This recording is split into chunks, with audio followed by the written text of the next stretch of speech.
Hi, it's Angeline here. Are you obsessed with Unity stamp sequins? Because I know I am. So today I'm going to show you how you can use them on your card. First, I've already stamped this cute panda from Phyllis Harris, and I've cut out this frame using the Avery L die set. And I'm first gluing the panda to the frame before I start gluing down any sequins at all. So I'm just using some Aleene's tacky glue here and just making sure that the panda piece is slightly larger than the frame to be able to adhere it down.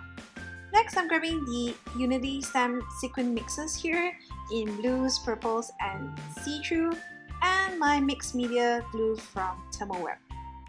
So you want to start putting some adhesive to a small portion of your card first, because you don't want the glue to dry out. So here I'm just adding sequins of different sizes to my border, and this will create some interest by alternating the sizes. And to make my life easier, I've also plotted out the sequin on a piece of paper so that I can easily pick them out.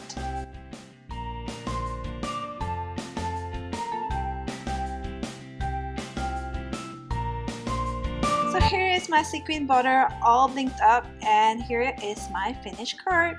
I hope you enjoyed this really quick tip technique, and do try it out for yourself. Thanks for watching. Bye!